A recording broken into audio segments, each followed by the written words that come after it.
Bien.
Bueno, bienvenidos a una nueva jornada científica del ATD. En esta oportunidad quien les habla es Gustavo Ricciardi, miembro de la asociación. En primer lugar le agradezco a la misma, al presidente Torrengo y a toda la comisión por permitirme formar parte de esta jornada y poder coordinarla en conjunto con todo el equipo que formó parte para el desarrollo. Hoy nos toca hablar sobre la experiencia olímpica en primera persona, algo que va a resultar muy valioso para aquellos aspirantes a médico de equipo, a aquellos nutricionistas que quieran en un futuro trabajar en alto rendimiento, y vamos a tener la oportunidad de escuchar la palabra de profesionales de la salud, como el doctor Fernando Locaso, como también al doctor Juan Deré, que es médico de la selección de básquet masculina. Vamos también a poder escuchar la palabra de Carlos Marino, del seleccionado de handball masculino, también al doctor Pablo Feijó, del seleccionado femenino de hockey. Vemos también el aporte importante del licenciado en nutrición y técnico en judo, de paralímpicos, Walter, permitime Walter que me fije bien tu apellido para no pronunciarlo mal, Surovsin. Así que bueno, vamos a dar comienzo a esta jornada, espero que la disfruten a la audiencia y le cedo la palabra al doctor Locaso. Bueno, muchas gracias Gustavo. A continuación vamos a ir relatando un poco a partir de unas imágenes la experiencia que fuimos obteniendo en este Juego Olímpico Atípico y Paralímpico, con la experiencia también de Walter. Así que, y después al final, como bien contaba Gustavo, haremos algún tipo de mesa redonda de preguntas. Así que también está abierto a que a los participantes puedan enviar su pregunta y se seleccionarán algunas para el final. Básicamente este juego, como les dije, fue un juego totalmente atípico para nosotros como médicos, para Walter como licenciado en nutrición y técnico también. Pero partimos de la base de demostrar que es una villa olímpica y qué es lo que se observa, lo que forma parte de una villa olímpica. Este es el edificio de Argentinas. Ahí está la zona del playón donde está el Comité Olímpico Argentino, y del otro lado el puerto de acá de la zona que da a la región de Tokio de la ciudad. Ahí una cosa que aporta esto es que saber que, fíjense, la foto de toda la delegación argentina olímpica se hizo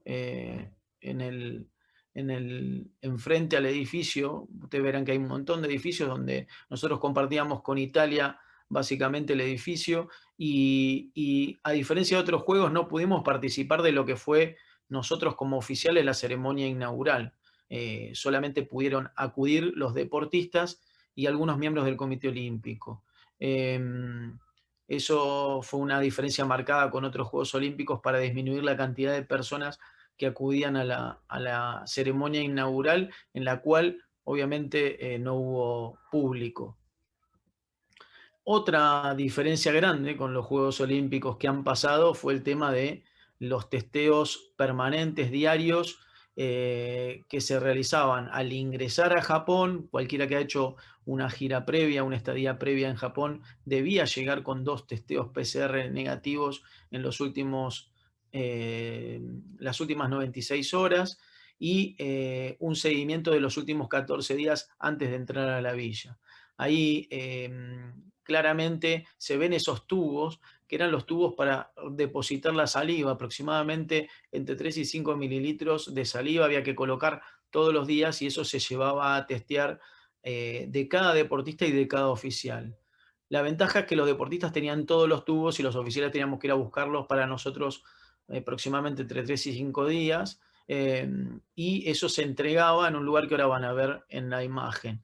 El que tenía un testeo positivo de salival, se hacía un testeo de PCR nasofaringeo en otro sector de la villa. Ahí algunos tenían sus dispositivos también con su testeo diario, como Pablo, que después lo puede aclarar. Y fíjense en la fotito de la derecha cómo había gente que estaba realmente capacitada en mostrar en qué momento uno hasta se podía sacar la máscara para poder hacer una foto. Eso era la organización que tenía Japón para el tema del COVID. Más allá de eso, hubo casos positivos, hubo cierta cantidad de casos positivos y eso generó una ola de mensajes desde Buenos Aires, diciendo qué pasa que hay tantos casos. Pero bueno, realmente muchas veces se alarma y muchos casos eran detectados antes de entrar a la villa. Nosotros tuvimos, ahí se muestra el lugar donde se entregan los tubos. Ciertos oficiales y atletas para retirar o entregar los test. Ahí se ven algunos con los tubitos en la mano, con los test salivales. Esto se hace diariamente y se van entregando. Por momentos hay más cola, por momentos hay menos cola, pero en lo que es la logística es bastante rápido. Bueno, ahí lo que les mostraba es el lugar donde se ingresaban o se hacía lo que era el drop-off de los tubos, y el que no tenía tubos hacía había una cola que era para el pick-up o la toma de los tubos para poder hacer los testeos diarios. A veces era una cosa bastante ágil, a veces se hacía un poco más tedioso y lento. Pero es importante que todos los días había testeos para todos los integrantes. A veces nosotros como responsables del área médica nos teníamos que hacer cargo del traslado de los tubos desde el edificio de toda la delegación hacia ese lugar. No es que cada deportista venía y lo dejaba, sino que por ahí los responsables éramos nosotros o algún miembro del cuerpo técnico. Esto que está acá es parte del edificio donde estaba del complejo, en este edificio, tenemos por un lado en el tercer piso el gimnasio, en el segundo piso está un área recreativa y en el primer piso está todo lo que es la policlínica y la estación de control de doping, que es toda esta zona donde se ve también aquella carpa. Bueno, acá uno puede acudir a realizar estudios. Está totalmente diferenciado lo que es el área de COVID. El área de COVID y aislamiento, en la que tenemos enfrente, donde tenemos los casos sospechosos, que se testean en esa zona. Los casos que son positivos se aíslan en otras regiones. Ahí bien, como les decía, en esos trailers que estaban enfrente, fíjense que atrás de esos trailers está el edificio de Italia y Argentina. Ahí había una zona de aislamiento temporario donde se hacía el testeo PCR y se los dejaba en una zona de aislamiento temporario a los deportistas con casos sospechosos. En el caso de que den positivos, iban a un hotel de aislamiento. En nuestra delegación total argentina, el único caso fue el de Germán Charaviglio, que obviamente no pudo competir, perdió la competencia, habló de un tema de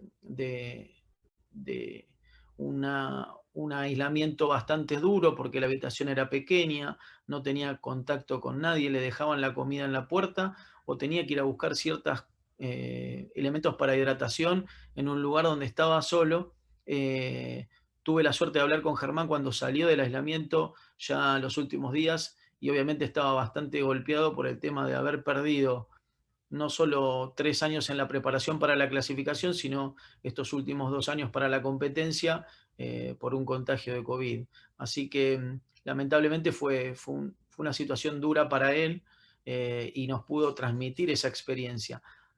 También hay que tener en cuenta que hubo en todo lo que fue el Juego Olímpico 430 casos positivos de COVID, entre los cuales solo fueron 79 atletas, de 11.000 atletas y de 16.000 participantes entre oficiales y atletas. Es decir, el número es bastante bajo, a pesar de que por momentos parecía alarmante cuando llegaba la información acerca de los casos de COVID. Después del lado médico que me tocó a mí como vóley, les puedo contar que las lesiones en el vóley son poco frecuentes, las lesiones de contacto obviamente.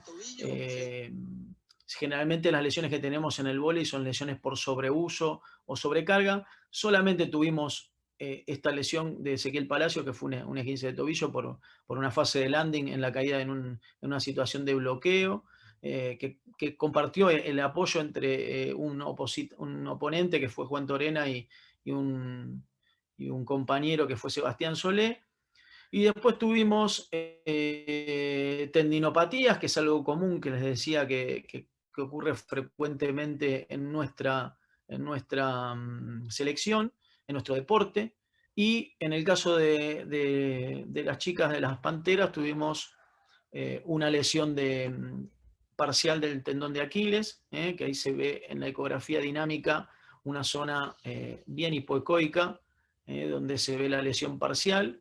En el último partido, porque si no hubiera perdido la competencia, y esta misma jugadora había tenido una lesión en el codo en un entrenamiento, una distensión del ligamento colateral medial del codo, que bueno, la obligó a jugar todo el Juego Olímpico con una situación de brace permanente y a su vez con, previo a cada partido, una infiltración local con lidocaína. Ahora le dejo el espacio a Pablo para que continúe con la exposición desde el lado del hockey. Hola, buenas noches a todos. Buenas noches Fernando, Carlos y Juan. Qué bueno volver a verlo después de estar un mes seguido ahí viéndonos todos los días. No los volví a ver más, así que bueno juntarnos acá.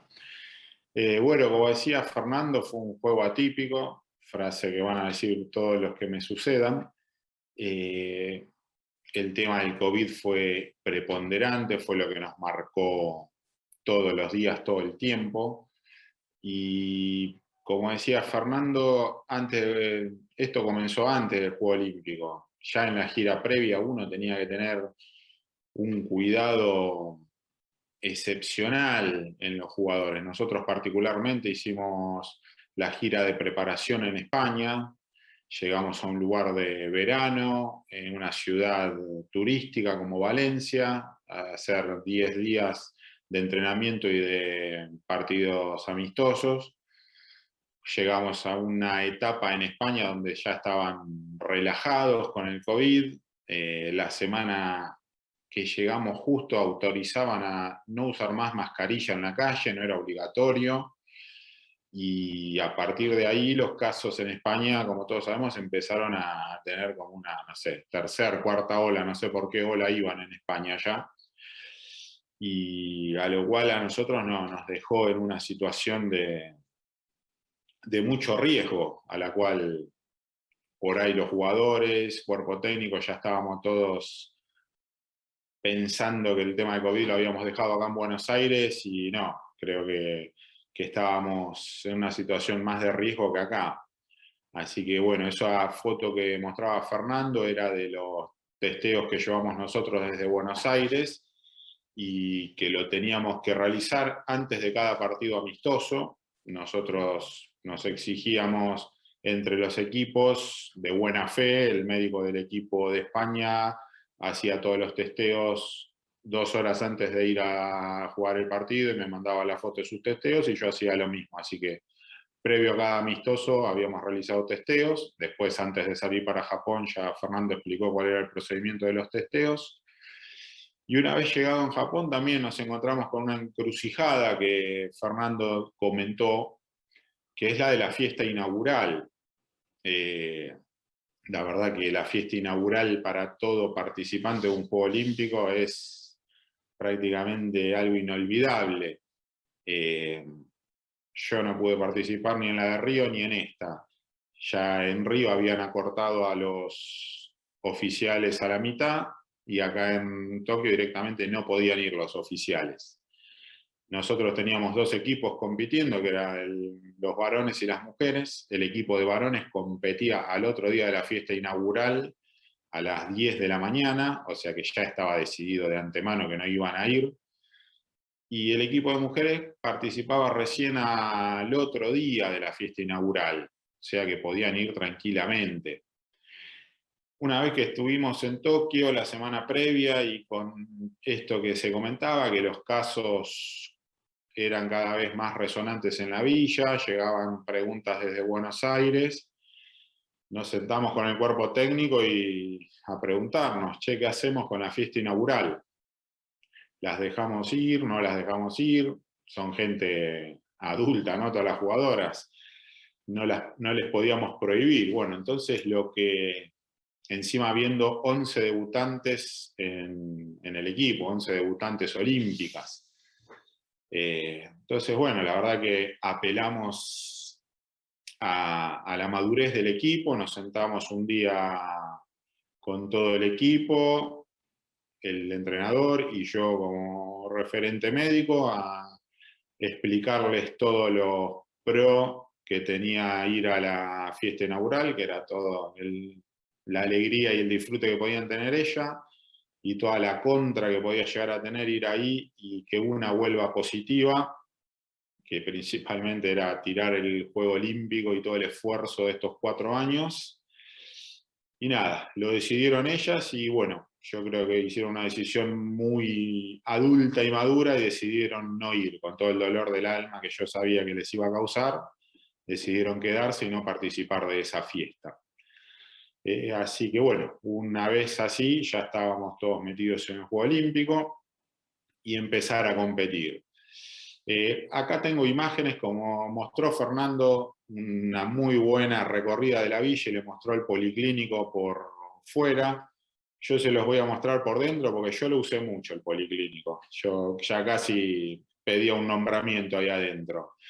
Estando solo como médico con 2 equipos, en un deporte de contacto importante y de lesiones día a día, la verdad que me apoyé mucho en el policlínico y me ayudaron un montón. Acá en la primera imagen, que Fernando le va a poner el play, dentro del policlínico existía una ortopedia de lo más completa que uno puede tener, con instrumentos de todo ferulaje, inmovilizadores, y a todos los atletas que lo solicitaban le hacían en forma gratuita este escaneo, a lo cual a las 24 horas le entregaban un par de plantillas nuevas para utilizar ahí en el Juego Olímpico. Así que muchos de los jugadores y jugadoras de hockey aprovecharon la ocasión y se vinieron todos con un par de plantillas nuevas. La verdad que la atención a los atletas, tanto en la parte médica como en la parte social, o sea, tenían todo solucionado a los atletas. Una de las jugadoras ya en la gira previa nos presentó, y ya metiéndonos en las lesiones que presentamos, una fascitis plantar que era muy reticente a cualquier tratamiento, y dentro del policlínico una vez nos dijo un japonés medio entendiéndolo que no, dice, ¿por qué no hacen tratamiento de ondas de choque? Y allá fuimos, así que ahí tenemos a la jugadora realizando un tratamiento de onda de choque. También lo realizamos con un jugador que tenía un síndrome de cintillo iliotibial, y la verdad que nos resultó muy bueno. Más allá de las ondas de choque, ahí estamos viendo todo el sector de fisioterapia de la Villa Olímpica, donde tenían máquinas de primera generación, tenían una atención bárbara hacia los jugadores. Lo único que tenían que hacer los jugadores era ordenarse, obviamente por el tema del COVID, sacar a través de una aplicación que había por teléfono dentro de la villa, solicitar un turno de atención fisioterapia o kinesiológica o médica, cualquier, odontológica también, cualquier turno que ellos solicitaban por esa aplicación, los tenían en el día. Y la verdad que funcionaba todo muy bien. Ahí en la foto del medio podemos ver también la sala de recuperación que tenían, con game ready, piletas de frío, calor, todo, la verdad que un equipamiento obviamente a la altura de Japón.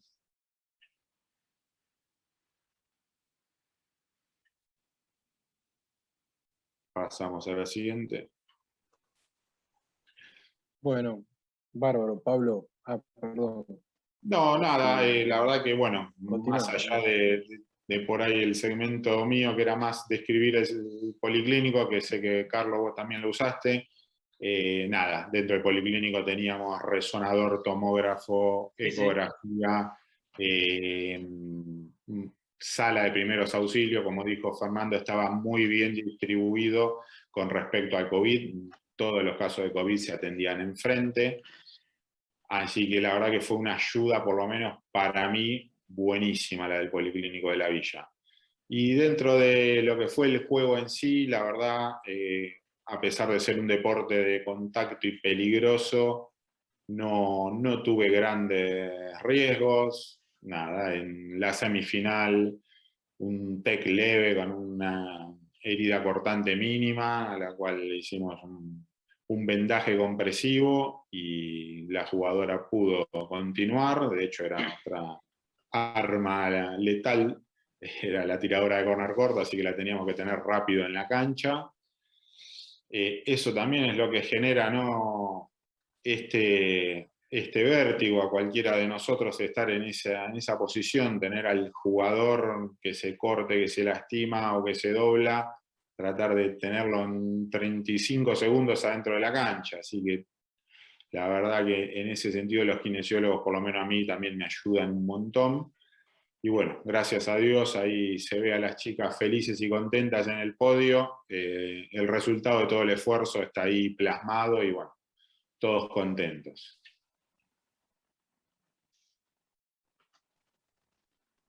Bueno, fantástico, Pablo. Gracias y bueno, ya de luego tenemos alguna pregunta. Le cedemos el lugar a Carlos Marino, el médico de la selección de handball masculina. Bueno, buenas noches a todos, bueno, un gusto, igual que Pablo, reencontrarnos para rememorar algunos acontecimientos que hemos vivido en los Juegos Olímpicos.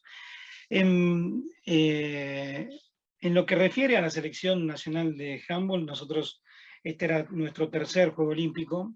Ahí quise refrendar esto, que estuvimos en Londres, Río y Tokio, y el 80% de los jugadores pertenecían a la misma plantilla, es decir, los jugadores vivieron casi los 3 Juegos Olímpicos, así que es bien distinto para un equipo, y ustedes lo saben bien, cuando vive su primer Juego Olímpico a cuando ya recorrió un segundo y en este caso un tercer Juego Olímpico.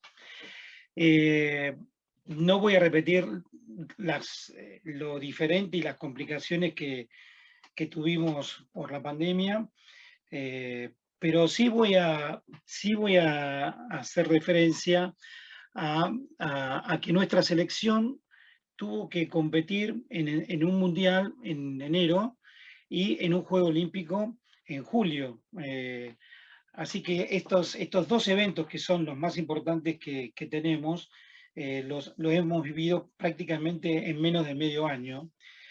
Y en relación al estado, ¿no? al estado de los jugadores que jugaron su mundial, estuvieron en las ligas europeas y volvieron con nosotros a tener el compromiso de los Juegos Olímpicos, realmente tuvimos, y acá lo dice el slide, dice que de los 17 jugadores, 12 jugadores tuvieron lesiones objetivables, tanto en resonancia como en ecografía. Lesiones que ya venían, porque no son lesiones agudas, sino son lesiones crónicas, y esto sí que fue muy importante a la hora del rendimiento. Todos saben que la selección argentina de handball tiene en Argentina una base enteramente amateur y que los jugadores juegan en Europa en clubes de liga, en liga de primer nivel, pero la gran mayoría juegan en ligas de segundo nivel. Entonces, la cantidad de lesiones que hemos tenido y la cantidad de partidos que ellos han tenido que jugar en todo este periodo fue altísima. Sin ir a los detalles y mostrando un poco las lesiones que tenían los jugadores, 3 tendinopatías, una cuadricipital y otra rotuliana, entesopatías, condropatías, eso en la rodilla, lesiones de hombro, lesiones del supraespinoso, del manguito rotador, lesiones del labrum, lesiones musculares y lesiones de tobillo. O sea que todas estas lesiones tuvieron que de alguna manera ir siendo atendidas durante estos 14 días previos que tuvimos en Japón en la preparación y después enfrentar las lesiones propias de cada partido, ¿no? Este es un detalle que no vamos a hablar de este detalle, pero sí de las lesiones actuales y de los antecedentes que tienen los jugadores, producto obviamente de la participación en el alto rendimiento. Otra dificultad concatenada con esto fue que nosotros llevamos en la plantilla de oficiales un médico kinesiólogo, que es mi caso. Yo no sé si es bueno o malo, en general no es tan bueno, y sí, como decía Pablo, tuvimos que hacer uso del policlínico y sobre todo de lo que es la etapa diagnóstica de resonancia y ecografía, porque tuvimos 2 luxaciones, en realidad 2 jugadores que Federico Pizarro se luxó el tercer dedo con una ruptura de la bandeleta lateral y Pablo Weinstein se luxó 2 dedos, todos en un mismo partido, el cuarto y el quinto dedo. Así que tuvimos que hacer los estudios diagnósticos, los tratamientos, y esto quizá le interese mucho a los principiantes o a los que se inician en esto, de tener que resolver más allá, digo, de la que es la medicina del deporte convencional, con algunos artilugios que tengan que ver con la experiencia y muchas veces haciendo maniobras terapéuticas y no tan terapéuticas para poder poner los jugadores en cancha, ¿no? Así que a veces uno realiza una infiltración y realiza una férula o realiza un estribo y el jugador está no en sus mejores condiciones para competir. Pero sin embargo lo hacen y en la gran mayoría lo hacen bien, ¿no? Así que nuestra experiencia olímpica, más que en la villa, más que en lo que tiene que ver con el funcionamiento olímpico, tuvo una experiencia interna de cómo se pudieron tratar y resolver toda esta cantidad de lesiones que tienen los jugadores, y obviamente que terminan con nosotros y siguen jugando, ¿no?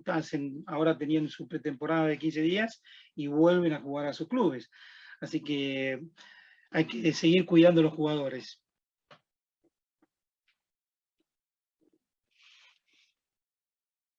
Bueno, bárbaro, Carlos, un placer escuchar esta experiencia que tiene mucho valor. Y ahora continuamos con la de Juan Deré, de la selección de básquet masculina. Juan, te cedemos tu espacio. Bueno, muchas gracias. Primero agradecer a la ATD por el espacio y bueno, agradecerle también a todos ustedes también por darme el lugar de participar en esta charla. Mi experiencia específicamente comenzó bastante tiempo antes del viaje a Tokio. Nosotros el día previo, en realidad el primer día de la concentración que se hacía en Buenos Aires y que después viajamos, hicimos enteramente la concentración en Las Vegas, en Estados Unidos, y se hicieron 20 días, creo que fueron 22 días específicamente en Las Vegas, y después fuimos a Tokio directamente. Nos encontramos con la noticia de que uno de los jugadores titulares, pero uno de los jugadores franquicia o NBA, digamos, del equipo, dio positivo COVID el día antes de viajar.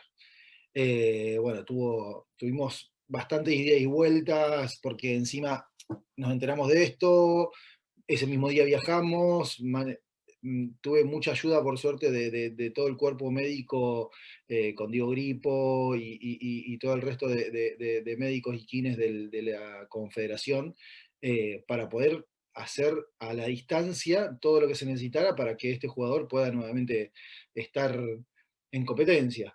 Así que bueno, después, obviamente, su llegada en Japón, a Estados Unidos, después de su preparación en Japón, realmente tuvo bastantes consecuencias, a pesar de cursarlo de forma asintomática, realmente tuvo bastantes consecuencias con respecto a su estado físico en la competencia.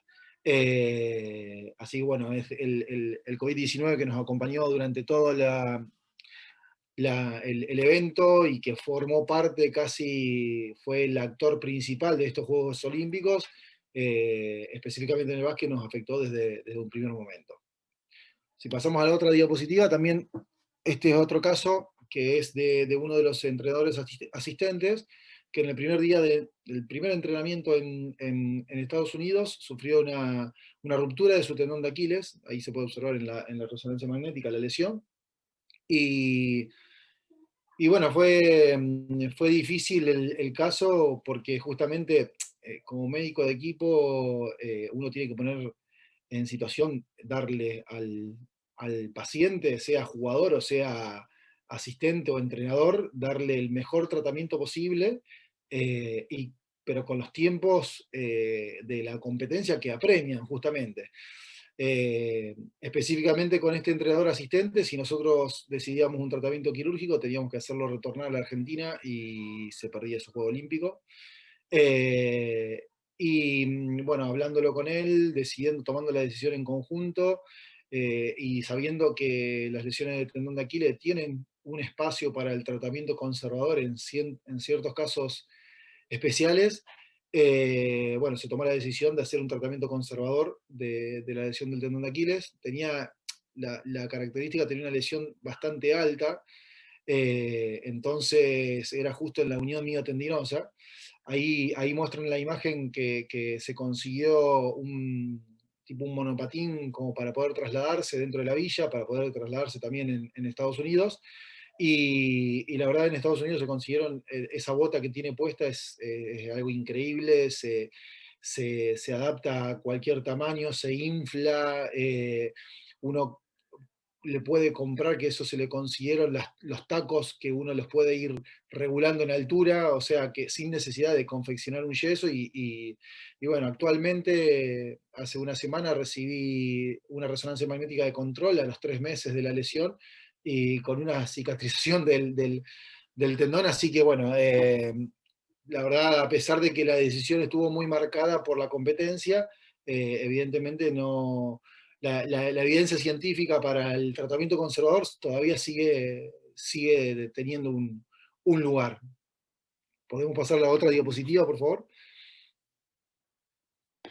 Bueno, esto es un jugador que Patricio Garino sufrió una lesión muscular que en el segundo partido que lo dejó obviamente fuera de la competencia, jugador titular, con un antecedente de una lesión de ligamento cruzado de esa misma pierna, y bueno, son esas cosas decisiones difíciles de tomar, pero la lesión es clara, la lesión es evidente, el jugador presentó el síntoma inmediatamente y lastimosamente tuvo que perder el resto de la competencia.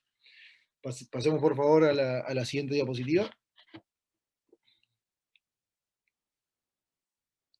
Bueno, creo que estas últimas fotos resumen creo que un momento histórico para el básquet mundial, un momento histórico para el básquet argentino, y obviamente tuve la suerte de poder presenciarlo en primera persona, que fue el último Juego Olímpico de Luis Scola, que es una leyenda viviente, que es una leyenda para el básquet y para todo el deporte argentino. Fue increíble porque él lo sabía desde el primer día de la concentración que iba a ser su último Juego Olímpico. Fue un día a día impresionante, son esas personas con las cuales uno comparte y la verdad que cada palabra, cada momento, cada instante compartido con él siempre deja algo, deja una enseñanza, no solo deportiva, sino de vida. Y la verdad creo que fue un momento único, ese momento de aplausos en el cual fue un aplauso interminable el que tuvo la oportunidad de verlo por televisión o alguno que haya compartido adentro de la cancha. Fue un momento increíble, un aplauso eterno que creo que todos los argentinos nos lo vamos a llevar como recuerdo único. Y fue mi primer Juego Olímpico, marcado un poco como a todos nos marcó, con muchas limitaciones respecto con el COVID, pero creo que es una experiencia única que no se puede describir con palabras, la alegría de representar al país y en esta competencia y como formando parte del cuerpo médico del básquet. Nada más, esto es un momento realmente que me lo llevo para siempre y creo que todos Argentina se lo lleva. Gracias, Juan, gracias. Realmente sí, como decís vos, esos momentos que te marcan en lo emocional y en lo afectivo, ¿no? Por lo que representa Scola, que también estuvo ahí, como en tu caso, que lo pudiste vivir tan de cerca. Bueno, sigue Walter, licenciado nutricionista, técnico de judo. Te cedemos tu espacio, Walter. Bueno, gracias Gustavo, gracias Fernando, los doctores y todas las personas que están hoy haciendo posible el evento, gracias a la ATD. Yo tengo una doble función en lo que es judo paralímpico y judo adaptado, que es trabajar como técnico de la selección, pero también la posibilidad de vincularme desde la parte nutricional, siendo de los deportes que venían describiendo el único al cual se compite por peso. Entonces, una de las preocupaciones más importantes que hay en los deportes de categoría justamente es entrar bien en categoría. Siguiente, por favor. Y vamos a tener un gran desafío porque no sé si alguno se dio dimensión de lo que puede ser el comedor de la Villa Olímpica y Paralímpica, pero para que se den una idea es como ir a un shopping y que esté todo el patio de comidas de distintos lugares, solo que es gratis y solo que está abierto a las 24 horas del día. Entonces el comedor 24/7 genera que realmente los sentidos estallen, ¿no? Con una variedad y disponibilidad plena de alimentos y con stands destinados a comidas regionales, a comidas de todo lo que es la parte obviamente japonesa, de todo lo que es la comida occidental, de todo lo que es comida chatarra, de todo lo que es comida vegana y de todo lo que es alimentación también de la religión musulmana. Así que los desafíos que nosotros, en general la gente que trabaja en nutrición, tenemos frente a un evento de esta magnitud, es asegurar primero la misma disponibilidad de energía que los y las deportistas tienen en situaciones de entrenamiento regular y de competencia regular. Luego, ir por la calidad vinculada a la inocuidad y al respeto por aquellas pautas de alimentación que cada persona siga.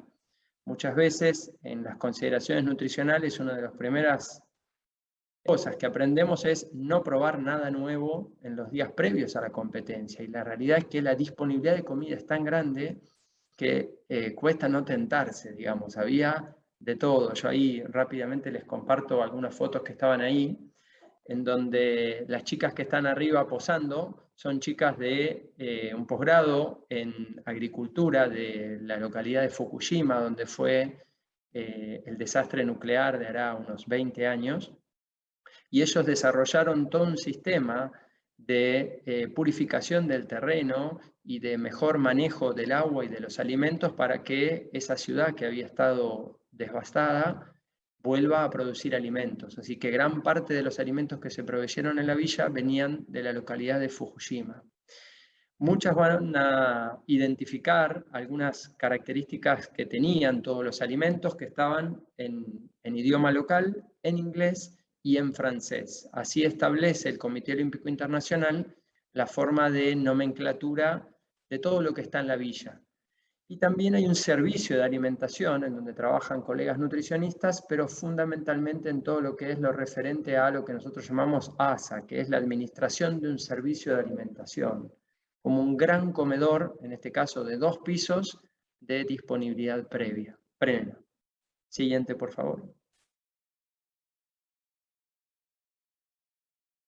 Bien, y corriéndonos un poquito de la cuestión nutricional, es importante entender que no solo comemos por una cuestión de energía, que la comida significa para el ser humano algo bastante más complejo, y que toda la instancia de la competencia, por lo irregular que ha sido este evento, marca siempre la posibilidad de estar ahí vinculado con la cuestión emocional, la ansiedad, los temores previos o post competencia a comer otros alimentos. Así que una de las grandes actividades y desafíos que tuve con la gente de judo, pero con el resto de los deportes paralímpicos en particular, era precisamente situar y tratar de asegurar, al menos en la previa a las competencias, la mayor regularidad de comidas seguras y que ellos y ellas sintieran como útiles, ¿no? Ahí en las 2 fotos de la izquierda, en la central y en la de la izquierda, tienen lo que se permitía llevar como denominado colaciones, que la realidad es que son alimentos hoy por hoy internacionales, no es que habían cosas raras que uno podría llevarse, la disponibilidad libre de bebidas, la disponibilidad libre de frutas y de snacks con mayor o menor contenido en macronutrientes era de las cosas más comunes. Y una de los stands, por eso dejé la foto ahí, que más gente concurría, primero era el de pizza y pasta, les cuento, pero segundo era este de comida sin gluten y de comida vegana, que estaba justo en el medio del comedor. Bueno, claramente, ya hace unos 20 años, les diría, hay una corriente muy fuerte en relación no solo a la cuestión específicamente nutricional, sino a la cuestión de la conservación del medio ambiente y al respeto por la matanza de animales. Así que este era un espacio súper concurrido, con obviamente muchísima discusión al respecto de qué alimentos poder elegir, ¿no? Siguiente, por favor. Había 2 textos abajo. Y estos comedores o stands de comida, sin lugar a dudas que permitían que chicos, chicas, staff, profesores, equipo médico, kines, realmente pudieran pasar mucho tiempo ahí. Y de hecho, ha sido uno de los lugares donde mayor ha sido el foco de contagio, porque recuerden que dentro de la villa, salvo en la instancia deportiva y competitiva, después había que estar siempre con barbijos. Entonces nosotros estábamos dispuestos en las mesas con unas especie de separadores de acrílico que literalmente no te permitían hablar con la otra persona, lleno de carteles indicando tratar de comer lo más rápido posible y de no armar rondas o correrse para atrás para hablar con otras personas, porque bueno, claramente esta instancia a partir de toda la pandemia modificó nuestro comportamiento y también ha modificado fuertemente, en este caso concreto, el tiempo de instancia en el comedor. Así que ellos sugerían que el tiempo no superara los 15 minutos y que solamente te sacaras el barbijo para comer, obviamente, o tomar, y luego inmediatamente vuelvas a ponértelo. Creo que hay una más. Acá tienen, ven lo que les decía de pizza pasta, también había comida kosher y también había comida halal, preservando para las cuestiones también de diferenciación de religión que afectan mucho la selección de los alimentos. Esta variación y disponibilidad de energía muchas veces ha generado las alteraciones gastrointestinales típicas de comer de más y de comer cosas que uno no está acostumbrado. Por eso es que este era uno de los que nosotros llamamos elementos invisibles que hacen al rendimiento deportivo, que es tratar de evitar cualquier alteración gastrointestinal que ponga en alteración a ese organismo que está en una instancia competitiva. Y en general, por eso les dejé esa frase al final, todos los controles que chicos y chicas hacen están vinculados a la competencia. Una vez que pasa la competencia, es inevitable también aflojar tensiones y la comida también cumple un papel muy importante. Por lo tanto, después de los eventos deportivos era mucho más común encontrar a los medallistas en los puestos de pizza, pasta y consumiendo gaseosas, donde normalmente no lo hacían. Así que esto habla también de cómo el ser humano, en esta instancia de un juego olímpico y paralímpico, bueno, se va guiando también por lo emocional, que no es un tema menor frente a todas estas situaciones que nos han tocado vivir. Creo que ahí terminamos. Bárbaro, Walter. Y bueno, y ahora continuando con la jornada, y aquí un tema que ha generado bastante repercusión.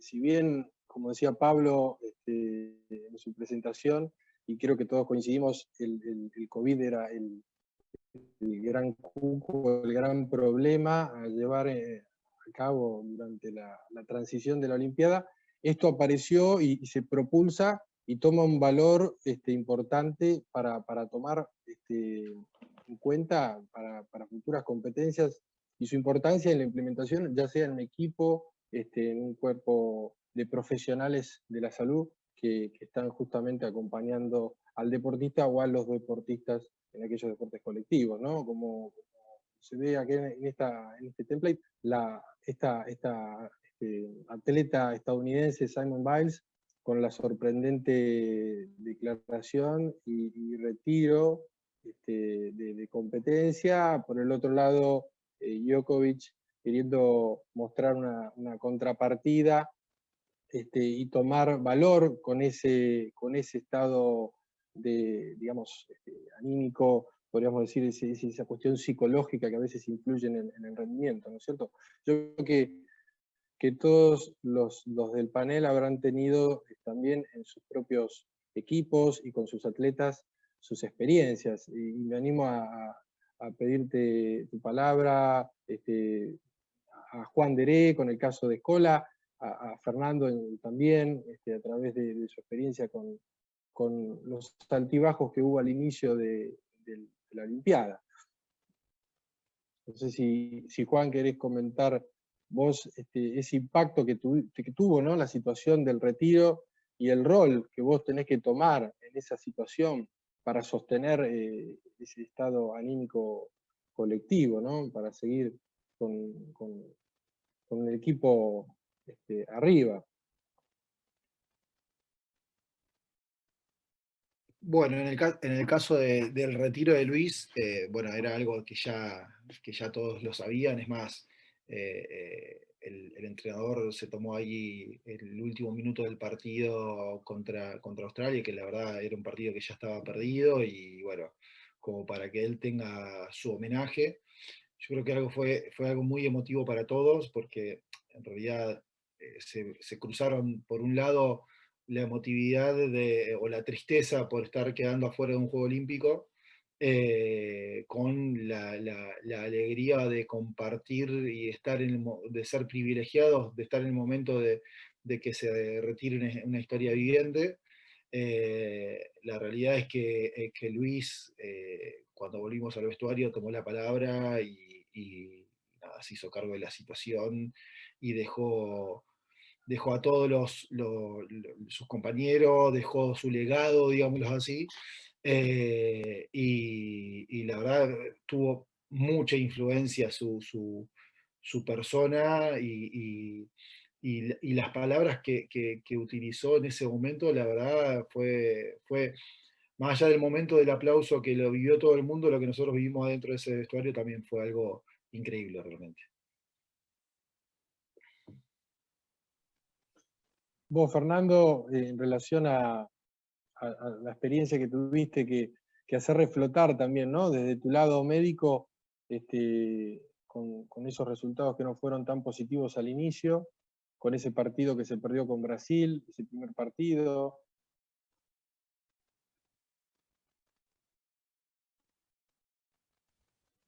Perdón, ahí me faltaba sacarme el silenciador. Quería aportar ahí algo así interesante de lo que decís, Gustavo. Nos tocó arrancar el Juego Olímpico muy difícil de la peor manera, perdiendo los 2 primeros partidos y el segundo perdiendo un partido increíble con Brasil que lo teníamos prácticamente ganado, con una ventaja muy amplia en el cuarto set sobre todo, y perdiéndolo en el quinto en el tiebreak, que sinceramente dolió muchísimo, y creo que ahí también ocurre algo, como decía Juan, el vestuario post situación difícil, siempre surgen cosas. Tocó justamente la palabra del capitán, Luciano, que fue una palabra clave para que el equipo haga un clic, y creo que eso sirvió muchísimo para después todo lo que ocurrió. En ese rol, creo que a veces jugadores como Luifa o como Luciano son esos líderes positivos que necesitas para poder lograr cosas. Obviamente ya no estamos metiendo en el área de la psicología del deporte, donde hay profesionales que obviamente pueden actuar y explicarlo de la mejor manera, pero creo que nosotros como el área de salud a veces tenemos que aportar un granito de arena para también en esas situaciones o situaciones clave o situaciones de presión, como se hablaba antes, poder darle una salida al deportista o al equipo, más allá de el área profesional que está capacitada para actuar en eso. Pero sí, fue una experiencia dura que la pudimos saber o la supimos aprovechar para después que sea beneficioso. Obviamente con el diario del lunes, si hubiéramos después perdido los 4 partidos que seguían, no hubiera servido de nada, y bueno, creo que a veces está bueno cuando las cosas se dan también contar cuál es el rol de quienes aportan desde el lado interno, como para que esa situación sea beneficiosa a pesar de la derrota. Ahí hay algunas imágenes de las experiencias positivas también, creo, que bueno, pudimos tener cada uno. Creo que más allá de la ganancia o no, o de lograr un objetivo plasmado en una medalla, la importancia de estar compitiendo en un Juego Olímpico o Paralímpico y participando, creo que para todos es fundamental y muy valioso, más allá de la situación de la medalla. Yo muestro este video porque me causa mucha gracia en una situación de vóley, ver cantando y saltando de esa manera a jugadores y cuerpo técnico. Obviamente me llegó mucho cuando ocurrió lo de los Leones en Río, donde tuve la oportunidad de compartir con colegas como Carlitos y bueno, el doctor Álvaro, el doctor Diego Gripo, y ahora bueno, volver a compartir con otros colegas esta experiencia, como Pablo, como Juan. Carlitos no nos sacamos la foto, pero lo agrego ahí. pero bueno, la verdad que siempre hay mucha camaradería, tenemos la suerte de poder tener esa disponibilidad para poder ayudar al prójimo en lo que se pueda, y creo que eso también es parte del espíritu olímpico. Lo mismo le debe pasar a Walter en su situación, aunque son juegos, digamos, que van consecutivamente, debe sentir lo mismo de la situación del espíritu olímpico como premisa en este tipo de competencias. Sin dejar de agradecer a todos por esta participación. Te dejo, Gus, cerrar la charla con las preguntas necesarias, y antes de que llegues a las preguntas quiero mostrar un video que por ahí es un poquito una propaganda de un canal de televisión, pero que demuestra un poco lo que es el espíritu olímpico y lo que genera el deporte en el público, y a mí obviamente me pareció muy interesante la visibilidad que tiene este video cortito. Se los dejo para que lo vean. Dejaron a sus familias, a sus amigos.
Bueno, más allá del video y del agradecimiento a los atletas, yo quiero agradecerle también a todos los participantes, a los oficiales. Creo que obviamente sin los atletas no se puede hacer el Juego Olímpico, pero sin los otros tampoco. Así que, y los quiero invitar a todos, a los que están viendo el webinar y a los que lo van a ver posteriormente, a participar y acceder al curso médico de equipo, donde, digamos, nuestro curso avanzado intenta plasmar estas experiencias y darle enseñanza a todos los que comienzan desde el punto de vista del rol como médico de equipo. Así que están todos invitados a inscribirse y a participar de este gran curso que comenzó este año con el curso avanzado. Gus, te dejo las preguntas y cerrar lo que necesites. Bueno, gracias, Fer. Bueno, voy a hacer algunas preguntas y bueno, voy a tirar la moneda. Voy a empezar quizás por lo que me vino ahora a la mente, que recordé la charla de Carlos Marino. Carlos, vos tenés mucha experiencia en juegos porque has estado en 3, corregime si no me equivoco, ¿no es cierto? Y creo que tiene mucho valor lo que vos puedas relatarnos, sobre todo por lo que implica esta competencia, ¿no es cierto? Un juego olímpico, y por todo lo que reúne, por todos los atletas y las distintas disciplinas. Y a mí me resultó interesante ver cómo vos fuiste desglosando ahí las lesiones, como bien mostrabas, muchas lesiones por sobreuso, y la complicación que tienen muchas veces estas lesiones es sostener, como decías vos, el rendimiento, que el deportista no tenga dolor, que pueda exigirse y cumplir con los objetivos, ¿sí? Que son objetivos a corto plazo, con periodos breves regenerativos, de recuperación. Yo creo que sería valioso que nos des tu aporte, cómo te desglosás, cómo trabajás en equipo, el aspecto integrador de tu cuerpo médico. En principio yo estaba muy atento a lo que vos decías de cómo sostener estas situaciones cuando hablabas con Juan, con la despedida de esta mega estrella del básquet, pero también hay un rol muy importante que cumplimos que es el de sostener a un jugador cuando no tenemos el especialista, como decía Fernando. Muchas veces el jugador viene con una lesión que le permite jugar, pero que está disminuido físicamente, ¿no? Y entonces, este fue nuestra gran experiencia del Juego Olímpico. El Juego Olímpico tiene una gran presión sobre los jugadores porque hay que rendir en muy poco tiempo. Y hay exámenes día por medio. En la situación donde compartimos con la selección argentina de handball en un deporte de tipo amateur, los exámenes son muy, muy, muy difíciles y la vara es muy alta. Quizás por nuestro posicionamiento, en lo que es, nosotros hoy representamos el número 11 del mundo.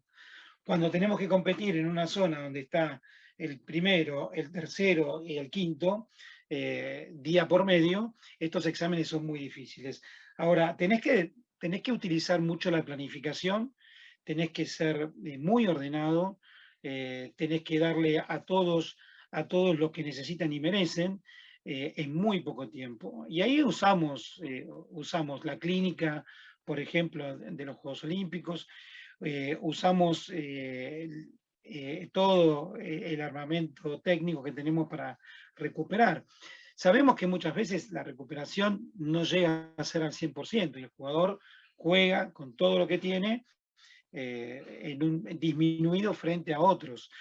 Yo recuerdo que Noruega trajo 10 asistentes para este Juego Olímpico y en realidad nosotros éramos 4. Ahí hay grandes diferencias. Cuando vos jugás con un equipo, jugás también las estructuras del equipo. No solamente son los jugadores que están en cancha, sino sus estructuras. El minuto final del partido es nuestro primer minuto de la recuperación. Y a veces no alcanzan los tiempos porque hay una recuperación biológica y psicológica del deportista para volver a jugar, ¿no? Sobre todo si se lesiona, porque si se lesiona una rodilla, un hombro en el partido y hay que recuperarlo en tan poco tiempo, otra de las situaciones es que no tenés tantos jugadores para poder hacer un recambio. Las plantillas de los jugadores son muy cortas, 17 jugadores, de los cuales 14 sabemos que pudieron participar, ¿no? Y que no era tan fácil el recambio de un jugador con otro. Así que son muchas digamos, las dificultades que tenemos que atravesar los oficiales, ¿no? Yo hablo del médico, hablaba con Juan antes de la charla, lo importante del médico, no solamente de los kinesiólogos, que sabemos que es fundamental, el nutricionista también es fundamental. Lo escuchaba Walter con la elección de los alimentos. Yo muchas veces esto se nos pasa por delante, ¿no? de estas mismas situaciones, ¿no? Hay mucho que controlar y a veces uno siente que la responsabilidad es alta, ¿no?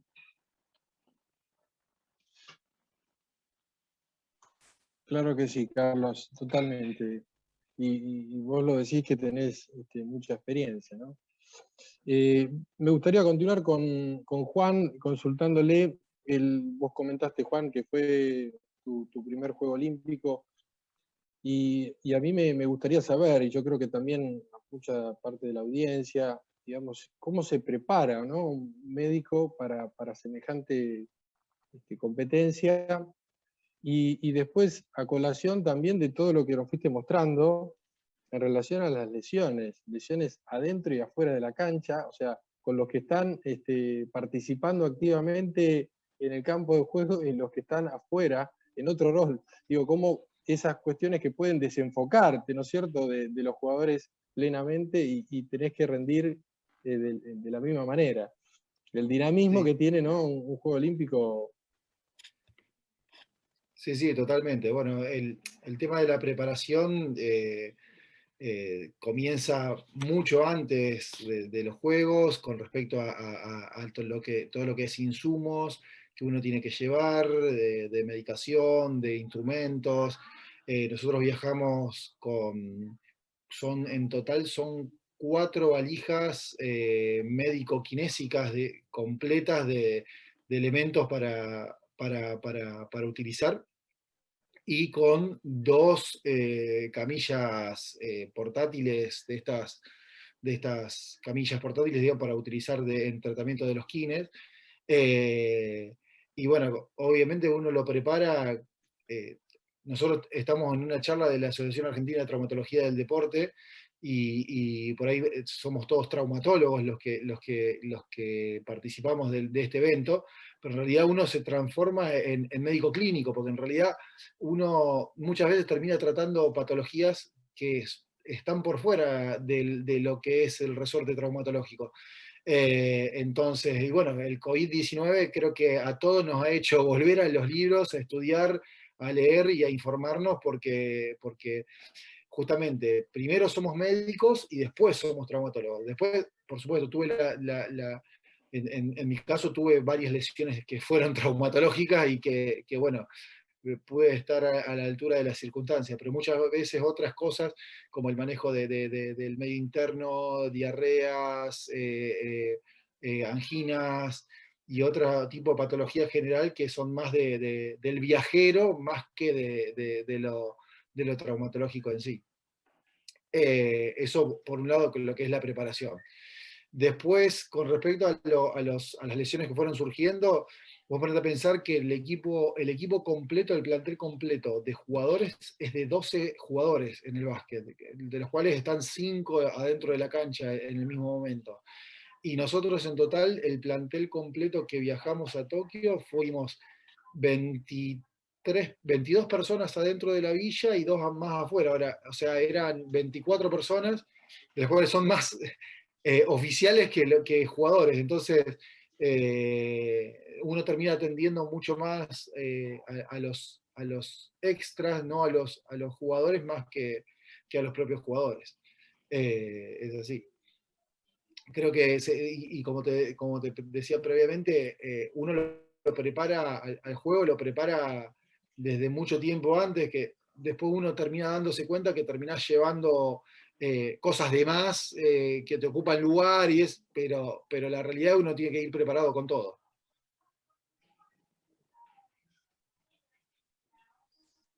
Exacto, ¿no? Como dice el dicho, mejor que sobre y no que falte, porque después uno lo lamenta y anda buscando por los pasillos. Decir que siempre encontrás un colega amigo, por más que sea extranjero, uno se hace entender y conseguís solucionar las cosas. Me gustaría continuar preguntándole a Pablo Feijó, y esto va compartido también con Fernando, porque ellos tuvieron en estos Juegos Olímpicos la experiencia de tener que tener la responsabilidad médica, ¿no es cierto?, de más de un plantel. En el caso de Fernando, estuviste, Fer, con la selección de vóley masculina mayor, la femenina y vóley playa. Y Pablo le tocó el hockey masculino y femenino. Entonces, yo creo que es mucho trabajo en poco tiempo y no dan las manos, me imagino. Pablo, ¿no es así? Sí, la verdad que no es la situación ideal, pero nada, es la situación que nos gusta a nosotros también, estar en un Juego Olímpico y vivirlo, y todas las incontingencias que surjan, tratar de solucionarlas.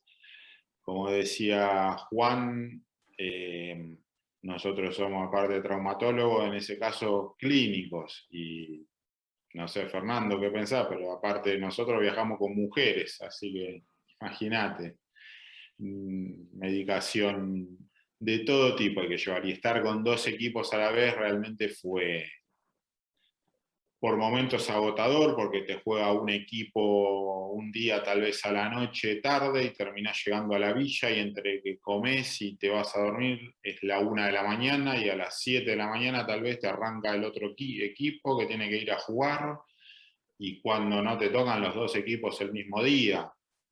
Así que bueno, es algo que estábamos charlando, sí, al principio. como siempre se pueden solucionar, siempre se pueden mejorar las cosas, entonces, bueno, creo que un profesional por equipo siempre es lo ideal, es la atención exacta que uno le puede dar a su equipo. Pero bueno, así todo pudimos ir sobrellevando las cosas y gracias a que mis colegas, como decían, mejor que sobre, no que falte, bueno, a mí fue el que me faltó porque realmente fue muy largo la previa, fue muy largo Tokio, los equipos demandaron mucho del equipamiento médico que llevamos, así que ahí estuvieron para salvarme muchas veces las papas Carlos, Juan y Fernando, así que les agradezco acá en público delante de todos. Y Fernando. Sí. Gracias, Pablo. Quería saber si Fernando querías agregar algo a colación de la experiencia con estas 3 selecciones que tuviste. No, agradecerle también ahí a los muchachos, pero en realidad, como decía Pablo, no hay mucho más para contar. Al principio fue muy tedioso, la verdad que me bajaba de un bondi, como decía Pablo, de un entrenamiento, comía, salía para el otro entrenamiento, partido, y después beach volley. Me he tenido que cambiar en el estadio del volley indoor y salir corriendo para el partido de beach volley. Más allá de la presencia o no de la actuación del médico, la presencia y estar ahí también da una seguridad para el deportista. Y creo que bueno, nada, sentía la responsabilidad de tratar de estar en todos los escenarios posibles. A veces me decían, no vengas al entrenamiento, y la verdad que era más fuerte que yo, no podía no ir. Mientras pudiera iba a ir. Terminé medio agotado. La primera semana me volteó bastante entre el estrés del COVID y la participación de las elecciones, pero bueno, nada, son, como decía Pablo, situaciones que tocan y bueno, siempre también agradecido a todos los colegas que estaban a disposición por cualquier motivo. Y Walter, te quiero hacer una pregunta que tiene que ver con tu métier y realmente creo que es importante para aquellos nutricionistas o futuros nutricionistas que quieran estar en el alto rendimiento como vos lo ejercés y tu experiencia, cómo enfocar o qué enfatizar, en qué enfatizar cuando uno tiene que corregir durante un Juego Olímpico la alimentación de un deportista para sostener rendimiento, ya sea en lo que respecta a la carga energética, la recuperación. ¿Dónde están los puntos fuertes de la nutrición y donde uno tiene que poner el ojo? Bueno, el punto central es la disponibilidad de energía con alimentos que la persona conozca y esté lo más familiarizado posible. Energía es el punto número 1, o sea, fuente de carbohidratos de calidad que la persona tolere y conozca, junto con hidratación plena, ¿sí? El segundo punto sería la parte de la recuperación, es decir, hacer foco en un aporte proteico moderado a alto en relación a la selección de alimentos que la persona tolera, ¿no? Insisto con esto de la tolerancia y de hacer las pruebas, es decir, no innovar, fundamentalmente precompetitivo, porque es donde más se desaprovecha la oportunidad de hacer una buena carga de energía, ¿no? Esos serían los 3 pilares, entonces energía, líquidos y proteínas. Y el cuarto punto sería lo que se llama como timing o efecto de la distribución, que es tratar de procurar, y más si los chicos o chicas están todo el día afuera, entre entrenamiento, competencia y demás, procurar llevarse comida con sus bolsos para que tengan disponibilidad plena de energía si es que se atrasa o un partido se alarga o continúa por más tiempo. Así que básicamente esas eran las actividades con las que más trabajábamos. El servicio de alimentación el comedor de la villa disponía de colegas nutricionistas y fundamentalmente ellas en lo que más foco hacían era la cuestión de la inocuidad y el manejo de las temperaturas y el manejo de los residuos de los alimentos. Como no se podía llevar, más que las imágenes que yo les mostré, colaciones, no se podía llevar comida, un plato de comida, había instancias de tener colaciones a disponibilidad, fundamentalmente en los lugares más alejados, ¿no? Piensen esto que mencionaban los doctores, que tal vez el micro salía a las 7 de la mañana y bueno, llegaban a las 2, 3 de la tarde y tal vez tenían que al otro día volver a entrenar o competir. Así que esos eran los puntos con los que más tratábamos de trabajar, y este tema de no innovar, aunque parezca aburrido, pero fundamentalmente en la precompetitiva no innovar con alimentos distintos, aunque sean súper atractivos, obvio. Bueno, gracias Walter por el aporte. Y así podríamos seguir un rato largo, porque uno siempre el tiempo es poco y es mucha segura la información que nos pueden seguir aportando a nosotros, a la audiencia. Y bueno, pero bueno, vamos a ir cerrando esta jornada, que bueno, que creo que fue muy provechosa para todos nosotros, y fue un placer realmente escuchar esa experiencia en primera persona. Así que les agradecemos, la TD, todos los aquí presentes que estamos tomando parte de esta jornada, a los oradores, al panel de expertos que hoy aportaron cada un poco. Quizás en otro momento sigamos conversando más sobre cada uno de sus roles. Así que les agradezco en nombre de la TD. Bueno, Fernando, no sé si querés agregar alguna palabra. No, Gus, nada más. Bueno, no, agradecerle a todos los participantes, sobre todo a los médicos y a Walter, que bueno, no es parte de la asociación, pero da un aporte muy importante dentro de lo que es lo nutricional, y bueno, y siempre está invitado a participar con nosotros cuando tenga ganas, disposición y tiempo. Es un aporte muy valioso, así que Walter, te agradezco públicamente tu participación, y bueno, y a todos los colegas, también amigos, haber participado de esta hermosa reunión científica. Nada más. Así que un abrazo grande. Un abrazo para todos. Gracias. abrazo muy grande para todos. Chao, saludos.